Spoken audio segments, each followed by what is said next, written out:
Bonjour à tous et bienvenue dans cette nouvelle vidéo. Je me retrouve à présent en Crète, dans la petite ville portuaire de Chania. On va découvrir cette île sur 2 semaines et je vous emmène avec moi.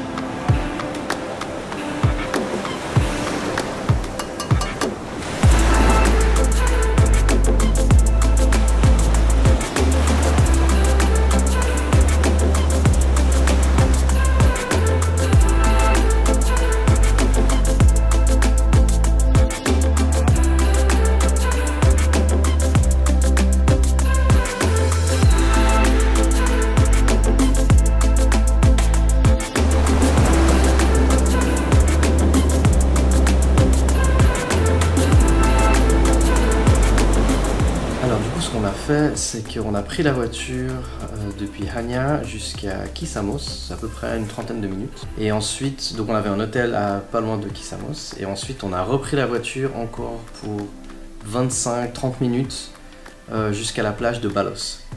À savoir que pour aller à la plage de Balos, la voiture elle prend un peu cher parce que c'est de la piste en fait, simplement. C'est de la piste, c'est des cailloux, il y a des trous, il y a des nids de poules, il y a de la poussière. Et ensuite de ça, donc ça emmène à 25-30 minutes jusqu'au parking. Et depuis ce parking, c'est 2 km de marche en descente jusqu'à la plage. Et là pareil, si vous avez des chaussures, en tant que ça va être faisable, mais si vous avez des chaussures, moi je conseille vraiment de mettre des baskets. Et puis comme ça on est tranquille. Donc par contre voilà, faut quand même savoir que ça prend un peu de temps pour y aller jusqu'à là-bas. Par contre la plage ensuite elle est magnifique.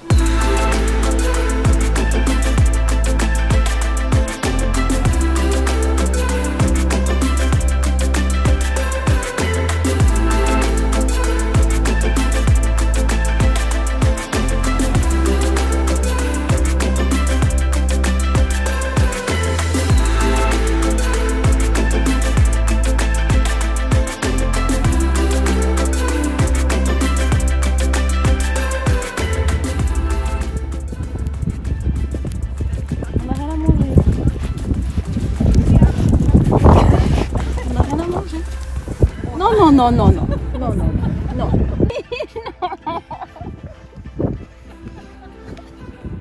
n'y a rien à manger.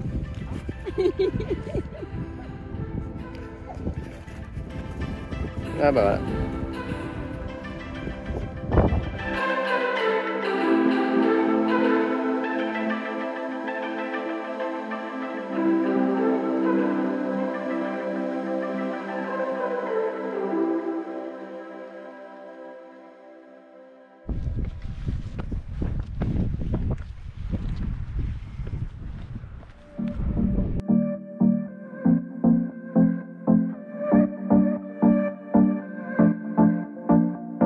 Tout ça là, ça c'est tous des champs d'oliviers.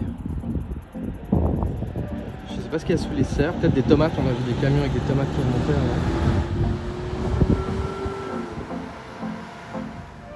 Alors voilà, on vient d'arriver sur la plage de Elafonissi.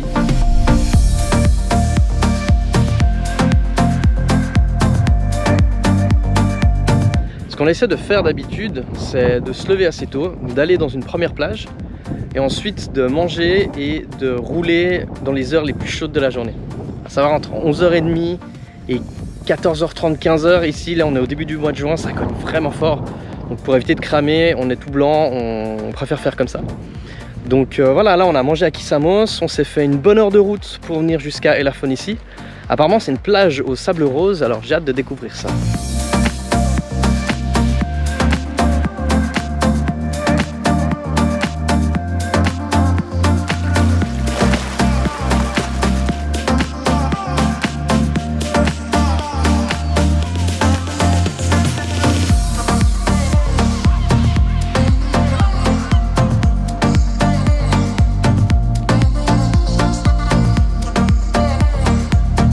Alors la plage de Elafonissi, il faut savoir que c'est à 1 heure de route donc de Kissamos, donc du nord, et c'est le point le plus sud-ouest de l'île de Crète. En fait, moi, ce que je pensais qu'on pouvait faire, et ce que j'avais dans l'idée, c'est qu'on parte donc c'était complètement au nord-ouest d'Alos, de descendre dans le sud-ouest, et ensuite, je pensais qu'on pouvait faire le tour de l'île pour ensuite remonter plus loin, sachant qu'on avait déjà fait Hanya, et puis on pouvait remonter après sur Retnemon. Et en fait, c'est pas possible, sachant que si on veut aller sur la plage de El Afonisi, il faut tout remonter. Même si on va aller dans le sud, il faut tout remonter une bonne 40 minutes, 45 minutes et redescendre. Donc, si vous n'avez pas le temps, la plage est très belle, mais comparé à Balos, franchement, vous allez voir, surtout en drone, c'est très ressemblant. Par contre, c'est quand même 1 heure de route aller, 1 heure de route retour. Et il n'y a pas grand chose pour dormir de ce qu'on a vu dans les alentours de la plage de la Phoenicie. Donc, nous on l'a fait, c'était très bien, mais il y avait pas mal de vent et à mon avis, ça vaut pas nécessairement le détour. Il y a d'autres plages qui sont très très belles, à 20 minutes, une demi-heure de Kissamos, plus sur le côté ouest. Et puis sinon en remontant entre Hanya et Retnemon, il y a des petites plages qui sont magnifiques aussi. Et si vous avez le temps et que vous voulez descendre après dans le sud, pourquoi pas, mais à mon avis, c'est pas nécessaire d'aller sur la plage de El Afonisi. Mais c'est un avis personnel. Quand on a fini sur la plage de El Afonisi, on a repris la route sur la ville de Retnemon. C'est à peu près 2 heures de route et ça c'était un de mes coups de cœur de la Crète. Franchement cette ville, c'est une petite ville, c'est très sympa, c'est très typique. Il y a des petits restos, il y a la nightlife de partout.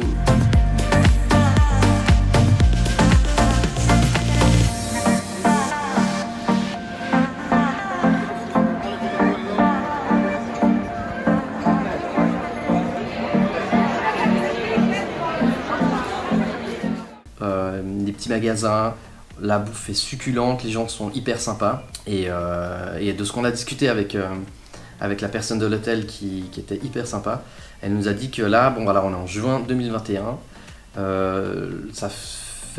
cet hôtel, ça faisait 3 jours qu'ils étaient ouverts seulement, post-Covid, et elle m'a dit que dans la ville, il y a encore des trucs qui sont interdits, genre le chant est interdit, ce qui fait qu'il y a beaucoup moins d'ambiance que d'habitude.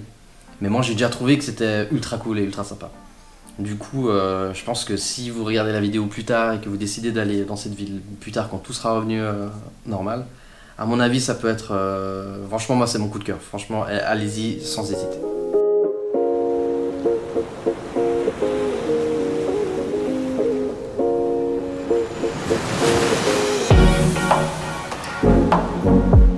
Voilà, alors on se retrouve à Malia, ça fait déjà quelques jours qu'on est arrivé. Malia c'est quand même très différent, donc il faut savoir que c'est à peu près à une demi-heure de Heraklion sur la partie est de l'île, et c'est quand même beaucoup plus touristique. C'est des gros resorts, style all-inclusive, avec des énormes buffets, des grosses piscines, des activités et plages privées.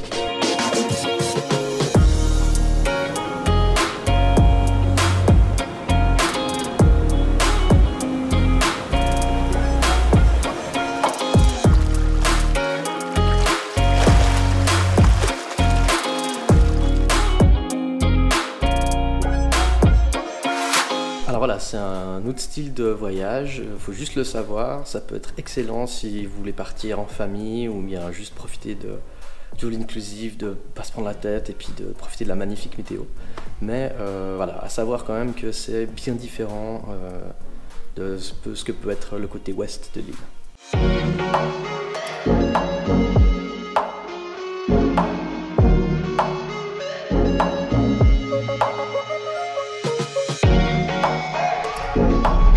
Alors sinon, quelques trucs pratiques. Je sais pas vous, mais moi je me pose souvent la question avant de partir en voyage de la forme des prises en fait dans les pays. Donc si jamais la forme des prises ici, c'est comme ça. En parlant avec des locaux, j'ai pu m'apercevoir que les meilleures périodes pour pouvoir venir c'est soit en juin, soit en septembre. Le climat idéal, il n'y a pas trop de vent, il n'y a pas trop de monde, donc c'est parfait. La monnaie locale, bah, c'est l'euro bien évidemment. Ce que j'ai pu remarquer qui est très pratique, c'est que l'eau était potable, en tout cas dans tous les hôtels où j'ai séjourné. Du coup, plus besoin d'acheter plein de bouteilles en plastique, hein, il suffit d'avoir une grosse gourde qu'on remplit et puis c'est tout bon. Si vous avez des questions au niveau des restaurants, vu que j'ai quand même pas mal voyagé à gauche à droite dans les villes, ça se passe en commentaire. Alors voilà, moi je vous laisse avec des belles images, j'espère que vous avez apprécié cette vidéo, si c'est le cas, on s'abonne et à bientôt!